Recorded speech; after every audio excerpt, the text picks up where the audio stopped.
Hello, இன்றைக்கி again ஒரு mango recipe, instant mango custard. எப்போதும் போல் சிம்பிள் இன்க்ரீடியன்ட்ஸ், ஈஸியாக பண்ணுற மாதிரி தான் இருக்கும் இந்த ரெசிபியும். இதே இப்போ நம்ம செஞ்சு பார்ப்போம். நீங்கள் செய்யக்கூடிய இந்த மாதிரி ஈஸியான ரெசிபிஸ்லாம் நிறைய நாங்கள் அப்லோட் பண்ணிக்கிட்டே இருக்கோம், இன்னும் நாங்கள் பண்ணிக்கிட்டே இருப்போம். இதெல்லாம் நீங்கள் மிஸ் பண்ணாமல் இருக்கணும்னா எங்கள் சேனலை சப்ஸ்கிரைப் பண்ணி அப்படியே அந்த பெல் பட்டனையும் கிளிக் பண்ணிவிடுங்க. இந்த வீடியோவை பார்த்துட்டு இருக்கும்போதே இந்த ரெசிபி பிடிச்சிருந்தா லைக் பண்ணுங்கள். பார்த்து முடித்த உடனே உங்களுக்கு பிடிச்சிருந்தா உங்கள் ஃப்ரெண்ட்ஸ் அண்ட் ரிலேட்டிவ்ஸ்க்கும் நீங்கள் ஷேர் பண்ணுங்கள். இப்போ நம்ம ஈஸியாக ஒரு மேங்கோ கஸ்டர்ட் பண்ணி பார்த்துருவோமா?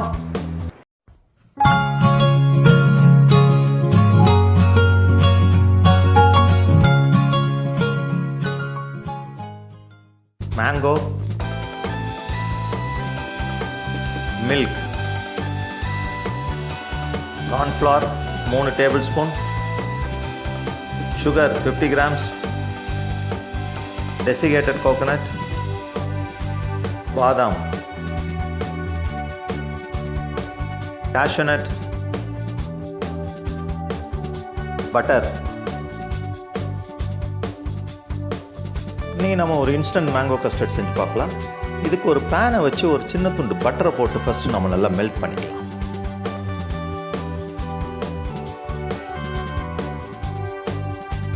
இப்போ பட்டர் நல்லா மெல்ட் ஆகிடுச்சு. நான் ஒரு 5 ஸ்லைஸ் ப்ரெட்டு அந்த மாதிரி 4 நாளாக வெட்டி வச்சுருக்கேன். இந்த எட்ஜஸ் எல்லாம் கட் பண்ணி எடுத்துருக்கேன். இதை நம்ம பட்டரில் போட்டு நல்லா ஃப்ரை பண்ண போகிறோம். நீங்கள் எந்த வெசலில் நீங்கள் கஸ்டர்ட் செய்ய போகிறீங்களோ அந்த சைஸுக்கு ஏற்றபடி நீங்கள் ப்ரெட்டை கட் பண்ணிக்கலாம். நான் ஒரு ரவுண்ட் பவுல் எடுத்திருக்கேன், அதனால் இந்த மாதிரி அடிக்க வச்சா தான் எனக்கு கரெக்டாக வரும். இப்போ ஒரு சைடு நல்லா ப்ரௌனாக ஃப்ரை ஆன உடனே திருப்பி போட்டுக்கலாம். எல்லாத்தையுமே இந்த மாதிரி நம்ம கிறிஸ்பியாக ஃப்ரை பண்ணி எடுத்துக்கலாம். ஏன்னா ப்ரெட்டை நம்ம ப்ளைனாக வச்சோம்னா அந்த கஸ்டர்டில் ஊறி அப்படியே அதோட கலந்துரும்.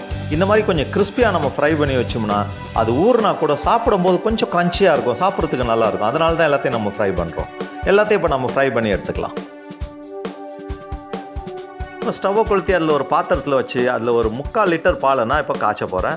இதில் நீங்கள் ஃபுல் க்ரீம் மில்க்கும் எடுத்துக்கலாம், நார்மல் மில்க்கும் எடுத்துக்கலாம். நீங்கள் இந்த பாலை ஒரு 1/4 கப்பு மில்க்கை போட்டு தனியாக எடுத்து வச்சுருங்க. என்ன பண்ணணும்னு நான் உங்களுக்கு காட்டுறேன். இப்போ ஒரு பவுலில் 3 டேபிள் ஸ்பூன் அளவு நான் கார்ன்ஃப்ளவர் எடுத்துருக்கேன். உங்கள்கிட்ட கஸ்டர்ட் பவுடர் இருந்தால் கூட நீங்கள் யூஸ் பண்ணலாம். பட் மேங்கோ ஃப்ளேவராக இருந்தால் நல்லாயிருக்கும். வேறு ஃப்ளேவராக இருந்தால் அந்த மேங்கோவோட அவ்வளோ நல்லா இருக்காது. அதனால தான் வெறும் கார்ன்ஃப்ளவர் எடுத்திருக்கேன். இப்போ நம்ம கொஞ்சம் மில்க் எடுத்து வச்சுருந்தோம்ல, அந்த மில்க்கை கொஞ்சம் கொஞ்சமாக ஊற்றி நல்ல ஒரு ஸ்லரி மாதிரி நம்ம நல்லா மிக்ஸ் பண்ணி எடுத்துக்கலாம். அதை இப்போ இந்த கன்சிஸ்டன்சி கரைச்சி இதை தனியாக எடுத்து வச்சிடலாம். இப்போ பால் கொஞ்சம் சூடாக ஆரம்பிச்சிருச்சு. இந்த நேரத்தில் ஒரு 4 டேபிள் ஸ்பூன் அளவுக்கு நான் சுகர் ஆட் பண்ணுறேன். இது ஒரு 50 கிராம்ஸ் இருக்கும். சுகர் உங்கள் டேஸ்ட்டுக்கு ஏற்றபடி நீங்கள் ஆட் பண்ணுங்கள். சில நேரத்தில் மாம்பழம் ரொம்ப ஸ்வீட்டாக இருந்துச்சுன்னா அதுக்கேற்ற கூடவோ குறைச்சலோ நீங்கள் பார்த்து போட்டுங்க. இந்த சக்கரை நல்லா கரையிற வரைக்கும் நல்லா கொஞ்ச நேரம் கரைச்சி விட்டுருங்க. இதை இந்த மீன் டைம் நான் ஒரு மாம்பழமே ஒரு 400 கிராம் இருந்துச்சு. இதனால் தோலெல்லாம் சீவிட்டு இது சின்ன சின்னதாக வெட்டி வச்சுருக்கேன்.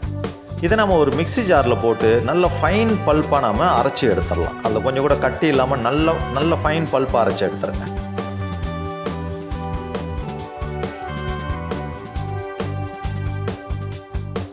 இப்போ பாலில் ஒரு கொதி வந்துச்சு, சுகரை நல்லா கரைஞ்சிருக்கும்னு நினைக்கிறேன். இந்த ஸ்டேஜில் நம்ம இந்த கார்ன்ஃப்ளவர் கரைச்சி வச்சுருந்த ஸ்லரியை இந்த மில்கோட கலந்து கை விடாமல் நம்ம கிண்டிக்கிட்டே இருக்கணும். இல்லைனா திக்காகிடும். கொஞ்ச நேரத்துலேயே திக்காகிடும். பாருங்கள், ஃப்ளேமை சிம்லேயே வச்சுங்க. கை விடாமல் நீங்கள் நல்லா அதை கரைச்சி விட்டுக்கிட்டே இருங்க. இப்போ இந்த கன்சிஸ்டன்சி ரொம்ப கரெக்டாக இருக்கும். ஒரு 2 நிமிஷத்துலேயே எவ்வளோ திக்காகிடுச்சு. இதை நம்ம ஆற விட்டோம்னா இன்னும் திக்காகும். இந்த பால் அப்படியே நம்ம ஆற விட போகிறோம். அதனால் நம்ம இந்த ஸ்டேஜ்லேயே ஸ்டவ் ஆஃப் பண்ணிட்டு நம்ம ஆற விட்டுடலாம். இப்போ ஒரு 25 மினிட்ஸ் ஆகிடுச்சு. இந்த மில்க் நல்லா ரூம் டெம்பரேச்சருக்கு வந்துருச்சு. எவ்வளோ திக்காகிடுச்சு பாருங்கள். ஃபஸ்ட்டு இருந்ததோட சரியான கன்சிஸ்டன்சியாக இருக்குது. இப்போ நம்ம ஆல்ரெடி மேங்கோ நல்ல பல்ப்பை அரைச்சி வச்சுருந்தோம்ல, அந்த மேங்கோ பல்ப்பை இந்த மில்கோடு சேர்த்துக்க வேண்டியது தான். இதில் நம்ம வேறு எந்த எசன்ஸும் சேர்க்க போகிறதில்ல. எந்த எசன்ஸ் சேர்த்தாலும் மேங்கோடைய நேச்சுரல் ஃப்ளேவர் போயிடும். அதனால் ப்ளெயினாக போட்டே நம்ம இதை கஸ்டர்ட் பண்ணுவோம். ரொம்பவே சூப்பராக இருக்கும் சாப்பிட்றதுக்கு. இப்போ இது ரெண்டையும் நம்ம நல்லா மிக்ஸ் பண்ணணும். சில நேரத்தில் மிக்ஸ் பண்ணுறதுக்கு இதுவும் திக்காக இருக்குது, மேங்கோ பல்ப்பும் திக்காக இருக்கிறதுனால மிக்சிங் கொஞ்சம் ப்ராப்ளம் இருந்துச்சுன்னா உங்கள் வீட்டில் ஹேண்ட் பிளெண்டர் இருந்தால் ஹேண்ட் பிளெண்டரில், இல்லைனா மிக்ஸி ஜாரில் போட்டு ஒரு சுற்றிக்கிட்டிங்கன்னா ரெண்டுமே நல்லா பிளெண்ட் ஆகிடும்.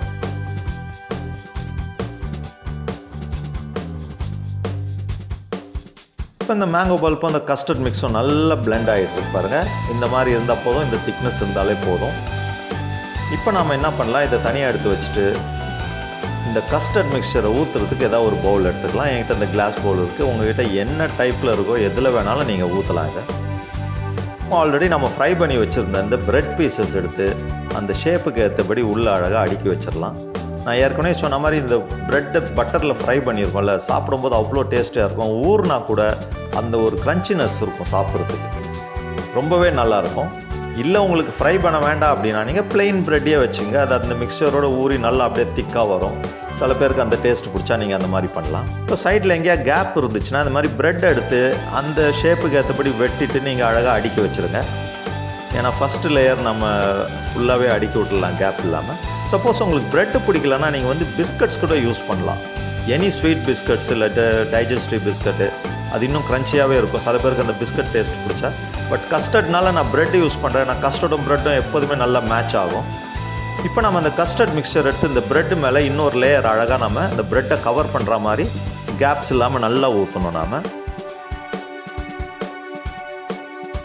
இப்போ இது ஒரு ஸ்பேட்டுலா இல்லைனா ஒரு கரண்டி வச்சு நல்லா ஈவனாக நாம் லெவல் பண்ணிக்கலாம். இப்போ இதுக்கு மேலே நான் கொஞ்சம் டெசிகேட்டட் கோகோனட் வச்சுருக்கேன். இந்த ட்ரை கோகோனட்டுன்னுவாங்கள்ல, அது இல்லைனாலும் நீங்கள் வந்து நல்லா கோகோனட்டை நல்லா ஃபைனாக திருவிட்டு ஒரு தவாவில் போட்டு கொஞ்சம் நேரம் ஃப்ரை பண்ணிங்கன்னா சூப்பராகிடும். அதை மேலே வந்து ஃபுல்லாக நம்ம ஸ்ப்ரெட் பண்ணிக்கலாம். இது வந்து ஆப்ஷனல். இது கோகோனட் பிடிக்குன்றவங்க இதை நீங்கள் செய்யலாம். இல்லைனா நீங்கள் நட்ஸை சின்ன சின்னதாக வெட்டி கூட ஃபுல்லாக நீங்கள் ஸ்ப்ரெட் பண்ணிக்கலாம்.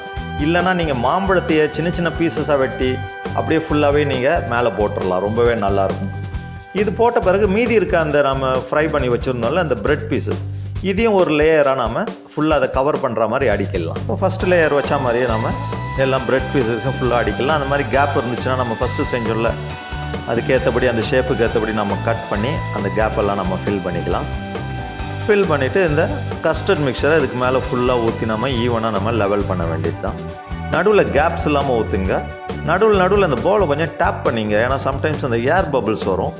அது இல்லாமல் இருக்கிறதுக்கு நீங்கள் டேப் பண்ணிங்கன்னா ஈவனாக நல்லா ஸ்ப்ரெட் ஆகிடும்.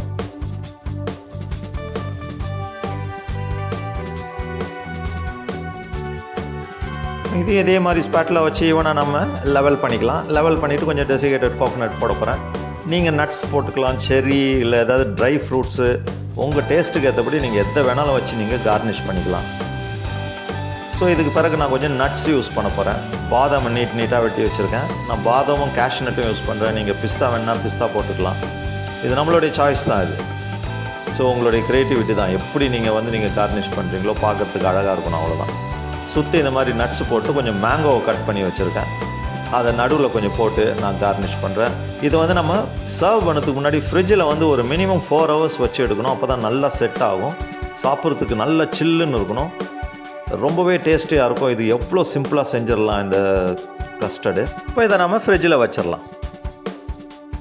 இப்போ 6 hours ஆகிடுச்சு. நான் ஃப்ரிட்ஜிலேருந்து வெளியே எடுத்துகிட்டு பாருங்கள், சூப்பராக செட் ஆகிருக்கு பாருங்கள். இப்போ நம்ம அந்த ஐஸ்கிரீம் பார்லர்லலாம் கசட்டாக சர்வ் பண்ணுவாங்க தெரியுமா, அந்த மாதிரி கட் பண்ணி சூப்பராக ஒரு பிளேட்டில் வச்சு சர்வ் பண்ணிங்கன்னா அவ்வளோ சூப்பராக இருக்கும். இது வந்து டேஸ்ட் வந்து நீங்கள் கஸ்டர்ட் மாதிரியும் இருக்கும், நல்ல கசட்டா மாதிரியும் இருக்கும். ஏன்னா நம்ம ப்ரெட்டெல்லாம் உள்ளே போட்டிருக்கோம். அவ்வளோ க்ரீமியாக இருக்கும் சாப்பிட்றதுக்கு. நல்ல சில்லுன்னு சர்வ் பண்ணுங்கள். சூப்பரான டெசர்ட் இது. எவ்வளோ ஈஸியாக நம்ம பண்ணிட்டோம், நீங்களே பார்த்துருப்பீங்க. இப்போ இந்த மாதிரி ஒரு ஸ்பூனை வச்சு அழகாக எடுத்து இதை ஒரு பிளேட்லேயோ இல்லை பவுல்லையோ வச்சு நீங்கள் சர்வ் பண்ணலாம். எப்படி இருக்குது பாருங்கள்.